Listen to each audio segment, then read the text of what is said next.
ಅಕ್ರಮ ಮದ್ಯ ಮಾರಾಟವನ್ನ ತಡೆಗಟ್ಟಬೇಕು ಅಂತ ಆ ಗ್ರಾಮಸ್ಥರು ವಿನೂತನ ಪ್ರಯತ್ನಕ್ಕೆ ಕೈ ಹಾಕಿದ್ದಾರೆ. ಎಲ್ಲವನ್ನ ನೀನೇ ನೋಡ್ಕೋ ತಾಯಿ ಅಂತ ದೇವರಿಗೆ ಮನವಿ ಸಲ್ಲಿಕೆ ಮಾಡಿದ್ದಾರಂತೆ. ಈ ಕುರಿತ ಒಂದು ರಿಪೋರ್ಟ್ ಇದೆ ನೋಡಿ.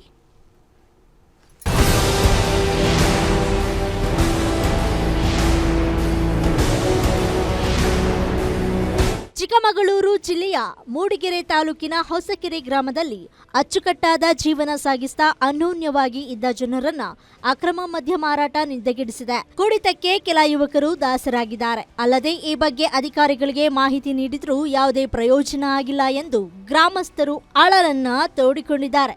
ನಾವು ನಮ್ಮ ಊರಲ್ಲಿ ತುಂಬಾ ಎಣ್ಣೆ ಹಾವಳಿ ತುಂಬಾ ಆಗ್ಬಿಟ್ಟಿದೆ. ಬಾರಿ ಡ್ರಿಂಕ್ಸು, ಬೆಳಗ್ಗೆನೆ ಎಣ್ಣೆ ಕೊಡೋದು, ಮನೆಗಳಲ್ಲೂ ಎಣ್ಣೆ ಮಾರ್ತಾ ಇದ್ದಾರೆ, ಅಂಗಡಿಗಳಲ್ಲಿ ಎಣ್ಣೆ ಮಾರ್ತಾ ಇದ್ದಾರೆ, ನಮ್ಮ ಅಕ್ಕಪಕ್ಕ ಊರುಗಳಲ್ಲೂ ಸಮೇತ ಎಣ್ಣೆ ಮಾರ್ತಾ ಇದ್ದಾರೆ. ಹೀಗಾಗಿ ಗ್ರಾಮಸ್ಥರು ಒಗ್ಗೂಡಿ ಎಣ್ಣೆ ಮಾರಾಟ ಅಂಗಡಿಗಳ ವಿರುದ್ಧ ದೇವರಲ್ಲಿ ಪ್ರಾರ್ಥನೆ ಸಲ್ಲಿಸಲು ಮುಂದಾಗಿದ್ದಾರೆ. ಊರಿನಲ್ಲಿರುವ ಚಾಮುಂಡೇಶ್ವರಿ ದೇವರಿಗೆ ಹಣ್ಣು ಕಾಯಿ ನೀಡಿ ಊರಿನವರಿಗೆ ಯಾವುದೇ ಕಾರಣಕ್ಕೂ ಮದ್ಯ ನೀಡಬಾರದು, ನೀಡಿದರೆ ಅವರಿಗೆ ಶಿಕ್ಷೆ ನೀಡುತ್ತಾಯಿ ಎಂದು ಕೋರಿಕೆ ಸಲ್ಲಿಸಿದ್ದಾರೆ. ನಮ್ಮೂರು ದೇವಸ್ಥಾನದಲ್ಲಿ ಪ್ರಾರ್ಥನೆ ಕೂಡ ಮಾಡಿದ್ದೀವಿ. ಇದು 2 ವರ್ಷದಿಂದ ಎಲ್ಲ ಮನೆಗೆ ಹೋಗಿ ಕೊಡಬೇಡಿ, ಜಾಸ್ತಿ ಕುಡಿತಾರೆ ವಯಸ್ಕರು, ಆಮೇಲೆ ವಯಸ್ಸಾದವರು ಕೂಡ ಬೆಳಗ್ಗೆ ಮುಂಚೆನೇ ಕೊಡ್ತಾರೆ. ಅದು ಲಿಮಿಟ್ ಇಲ್ಲ. ಅಂಗಡಿಗಳಲ್ಲೂ ಹೊರತುಪಡಿಸಿ ಮನೆಗಳಲ್ಲೂ ಸಹ ಮಾಡ್ತಾ ಇದ್ದಾರೆ.